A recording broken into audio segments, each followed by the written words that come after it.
Selamat pagi anak-anak, kita akan melanjutkan pelajaran kita hari ini, yaitu tentang ungkapan perintah, sila ketiga Pancasila dan hiasan dari tanah liat. Nah, sebelum kita belajar, kita harus mengawalinya dengan berdoa terlebih dahulu ya. Nah, marilah kita berdoa. Dalam nama Bapa, Putra, dan Roh Kudus, amin. Bapa kami yang ada di surga, dimuliakanlah namamu, datanglah kerajaanmu, jadilah kehendakmu di atas bumi seperti di dalam surga. Berilah kami rezeki pada hari ini dan ampunilah kesalahan kami seperti kami pun mengampuni yang bersalah kepada kami. Dan janganlah masukkan kami ke dalam pencobaan, tetapi bebaskanlah kami dari yang jahat. Amin. Dalam nama Bapa, Putra, dan Roh Kudus, amin. Nah, hari ini kita akan belajar tentang ungkapan perintah, sila ketiga Pancasila, dan hiasan dari tanah liat. Kita sudah masuk pada tema 6, subtema 3, pembelajaran yang pertama ya. Nah, Nana bisa buka buku fokus tema 6-nya di halaman 59 dan buku paketnya di halaman 80. Anak-anak, sekolah Lani memiliki halaman yang sangat luas, banyak pohon di halaman sekolah, semua warga sekolah menjaga kebersihannya. Nah, Lani bersyukur memiliki sekolah yang bersih, sehat, dan asri. Nah, bagaimana keadaan sekolah anak-anak? Sama, sekolah kita juga bersih, sehat, dan asri ya. Jadi sekolah adalah tempat belajar kita bersama. Kita pasti sangat senang jika belajar di lingkungan sekolah yang bersih dan nyaman. Maka dari itu kita harus ikut memelihara lingkungan sekolah kita.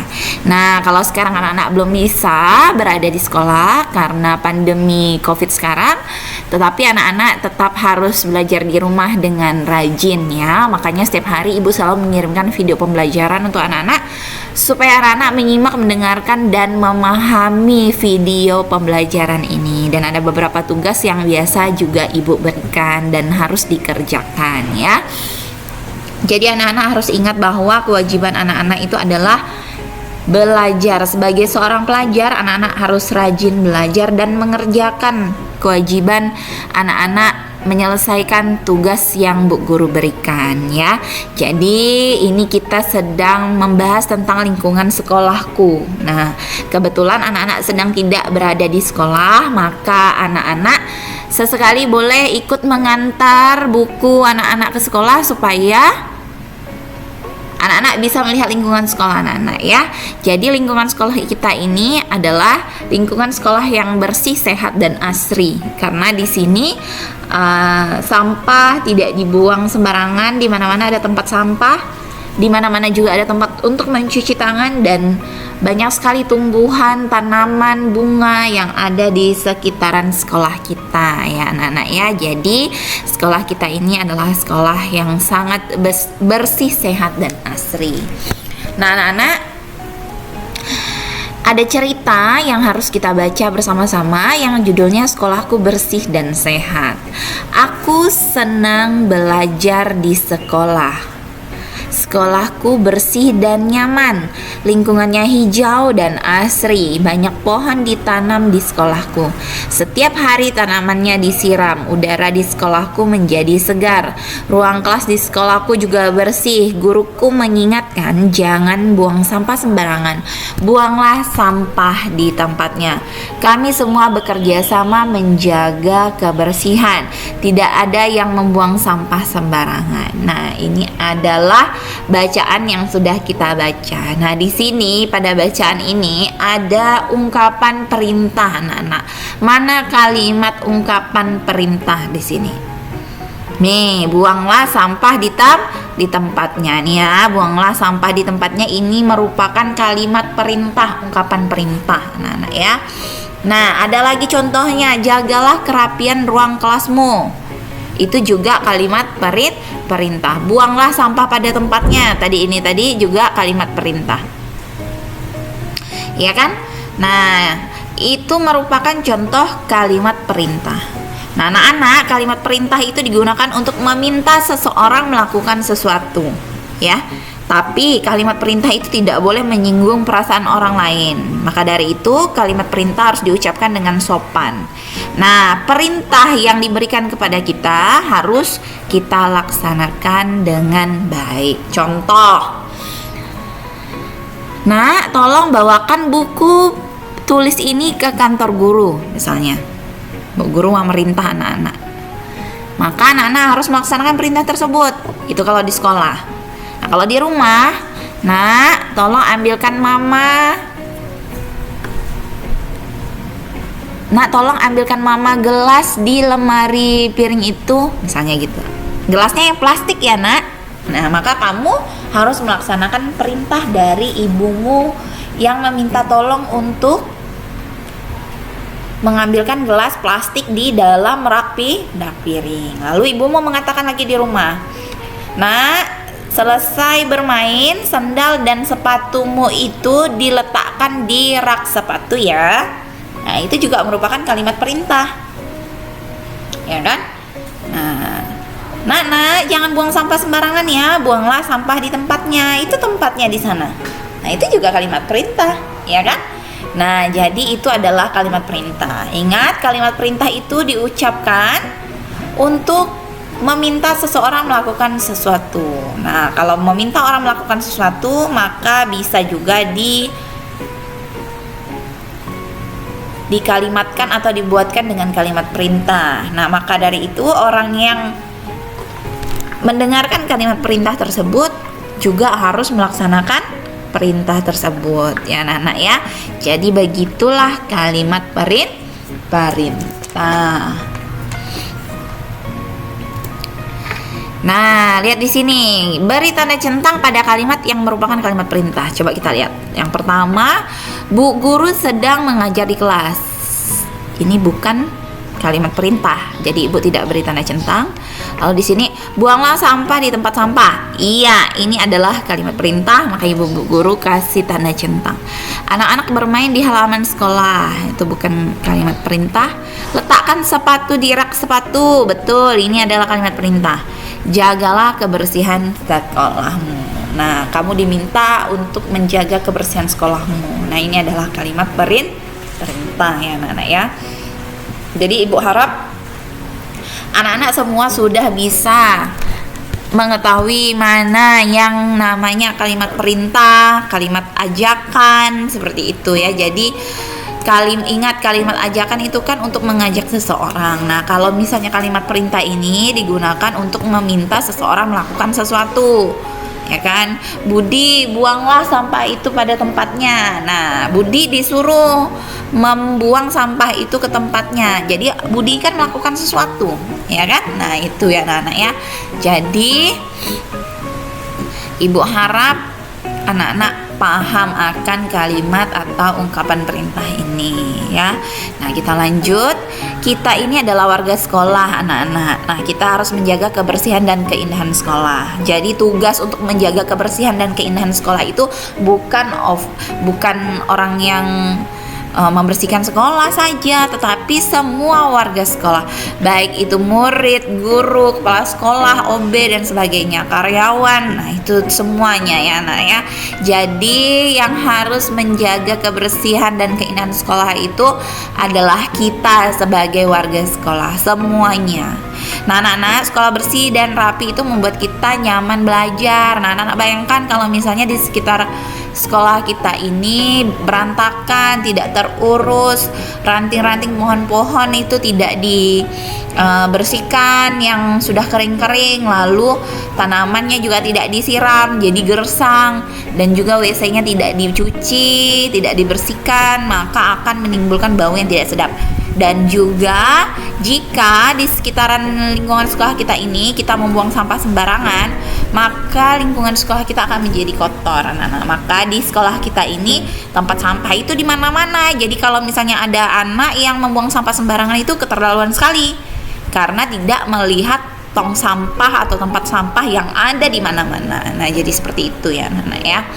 Nah, agar sekolah kita itu rapi, kita juga harus meletakkan peralatan sekolah itu pada tempat yang sesuai. Contoh, misalnya di toilet ada gayung. Nah, itu kita tidak boleh membawa gayung itu kemana-mana. Habis selesai dipakai untuk menyiram saat kita buang air, maka gayung itu kita harus letakkan lagi ke situ. Lalu tempat sampah, misalnya di kelas ada tempat sampah.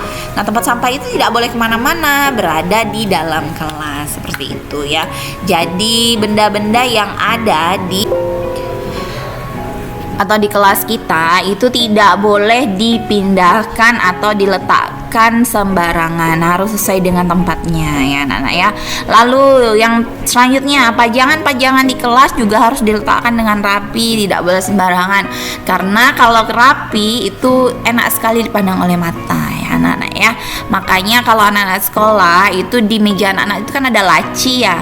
Nah laci itu biasanya kalau kebiasaan bu guru setiap pulang sekolah selalu ibu periksa apakah ada anak yang meletakkan bukunya di dalam laci, lalu ada yang mengumpulkan sampah nggak di dalam laci. Nah kebetulan sekarang anak-anak tidak di sekolah, maka laci-laci yang ada di kelas sekarang itu tidak ada benda apapun ya anak-anak ya.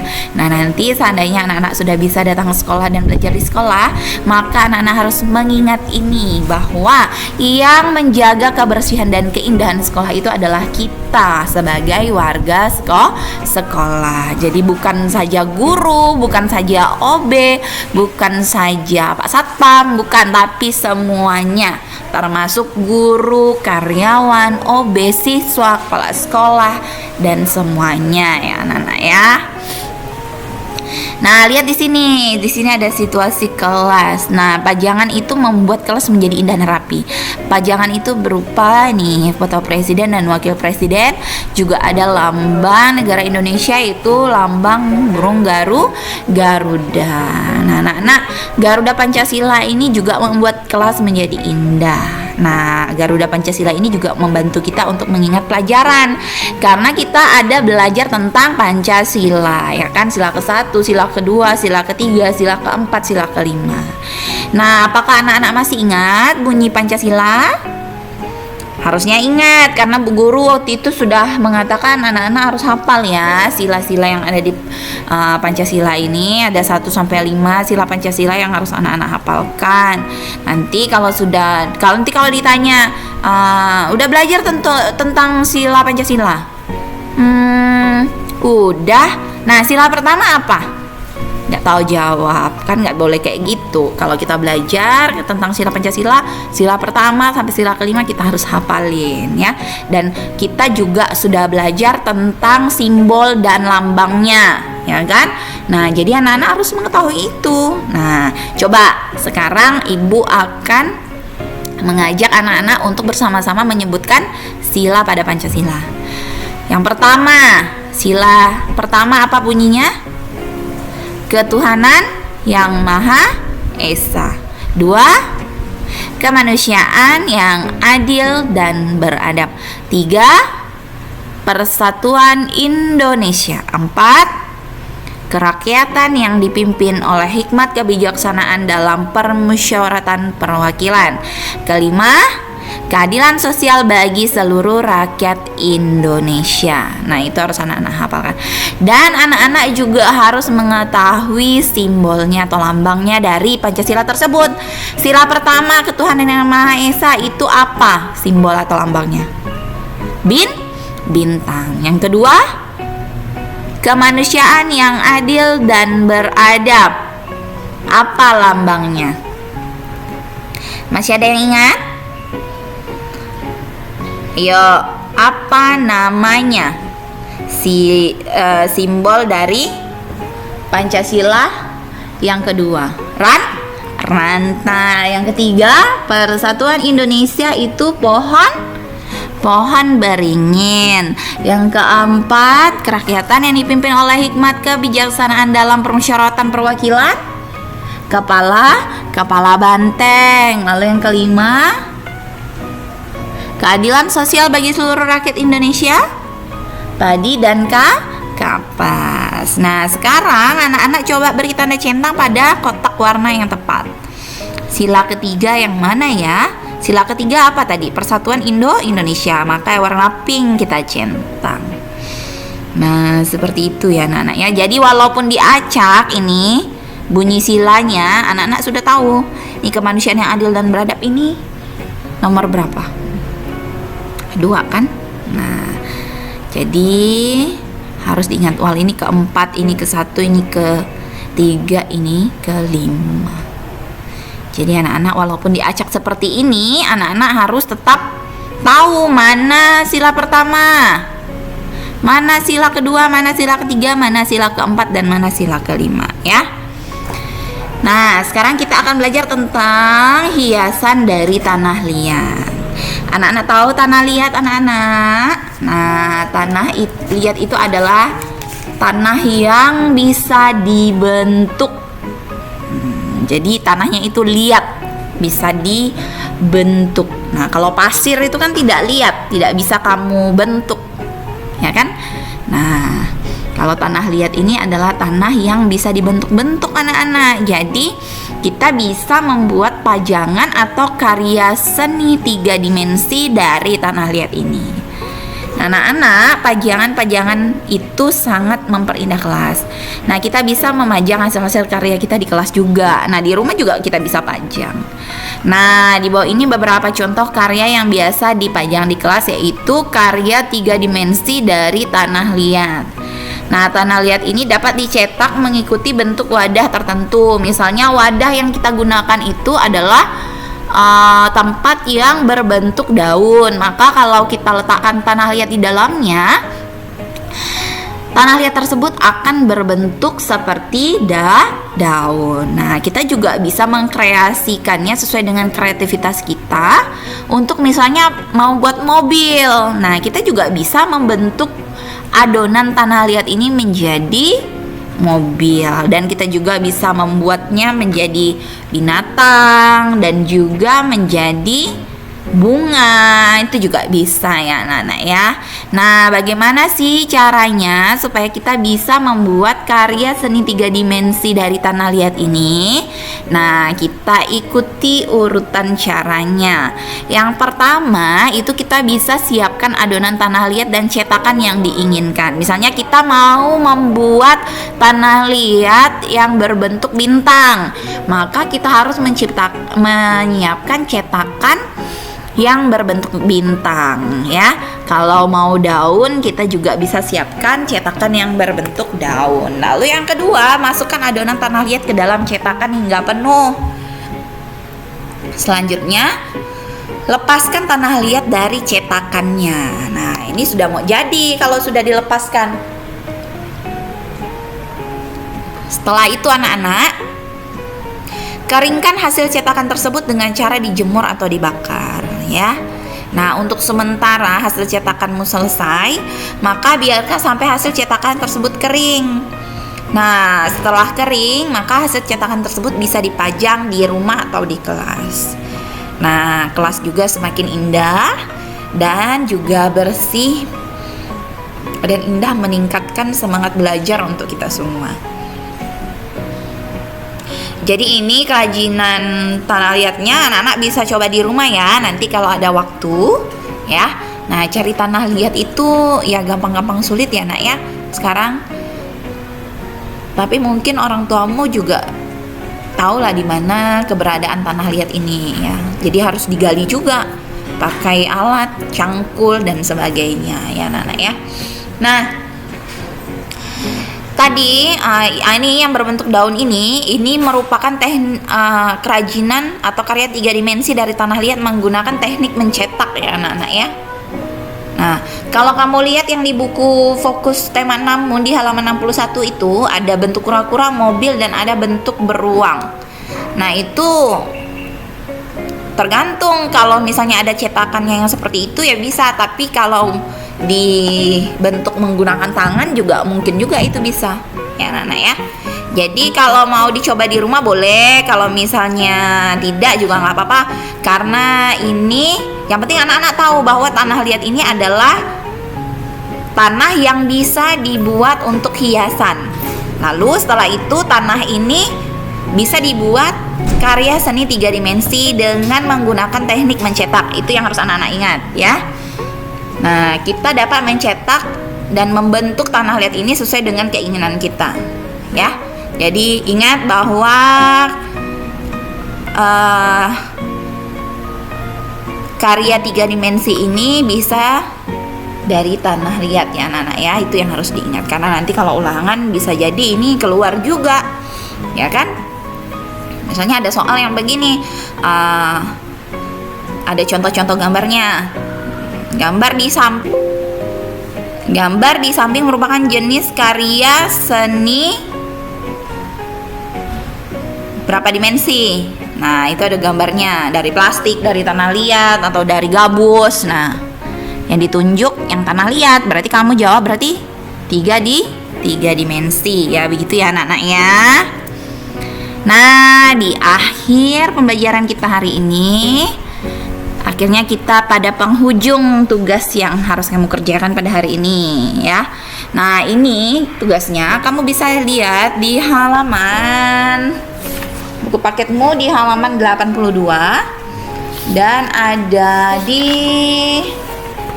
halaman 86 ya. Nah, ya, jadi caranya begini. Ini semuanya dikerjakan di buku PS, buku tulis PS-mu ya, tematik. Nah, ini setelah membaca nyaring, jadi tadi kita sudah membaca nyaring di teks yang ini. Nah, yang ini ya. Yang ini ya. Nih. Nah, dari sini ada pertanyaan yang harus kamu jawab. Ini dia. 1, 2, 3, 4, 5. Yang pertama, apa judul bacaan tersebut? Ada tadi di bacaannya. Boleh dilihat lagi. Ya, yang mana yang judul? Ya kan tadi Ibu juga udah mengatakan di awal. Nah, seperti itu ya. Nah, soalnya ditulis dengan rapi untuk latihan kamu menulis juga. Cuman 1 sampai 5, jangan mengeluh ya kalau mengerjakan tugas karena ini merupakan kewajibanmu sebagai seorang pelajar. Ingat ya.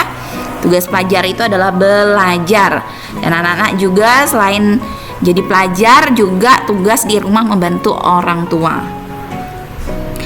Lalu tugas yang kedua, ini ada gambar yang diacak anak-anak. Nah, sebenarnya ini gampang. Ini merupakan gambar simbol Pancasila sila ketiga Persatuan Indonesia. Nah, ini sebenarnya gambar pohon beringin. Nah, tugas anak-anak apa? Tugas anak-anak harus menyatukan gambar yang tidak beraturan ini, yang acak ini menjadi sebuah pohon beringin di sini. Nah, caranya bagaimana sih, Bu? Difotokopi. Setelah difotokopi, anak-anak tempelkan di sini, ya. Jadi ini juga ditempel di buku PS tematikmu, ditempel. Nah, ini juga termasuk masuk nilai pengetahuan dan keterampilannya, anak-anak ya. Jadi jangan tidak dikerjakan. Nah, jadi semua ini tugasnya itu masuk ke dalam daftar nilai. Jadi bukan sembarangan kamu kerjakan lalu bu guru tidak masukkan ke daftar nilai, itu tidak salah ya anak-anak ya. Jadi semua tugas yang kamu kerjakan itu pasti Ibu koreksi dan Ibu masukkan ke daftar.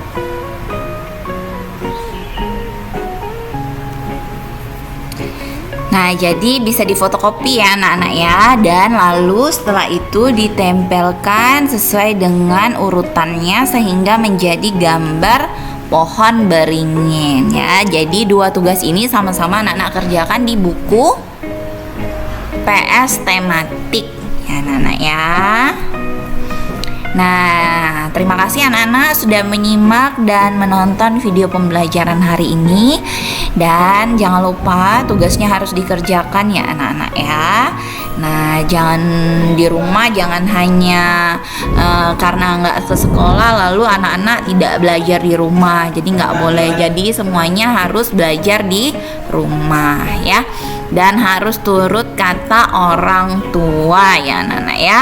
Karena orang tua yang membimbing kamu belajar di rumah. Nah, HP-nya jangan sering dimainkan untuk main game dan lain-lain. Digunakan untuk belajar ya. Nah, kalau misalnya orang tua mengatakan udah cukup main HP-nya, maka anak-anak memberikan kepada orang tua untuk disimpan. Seperti itu ya.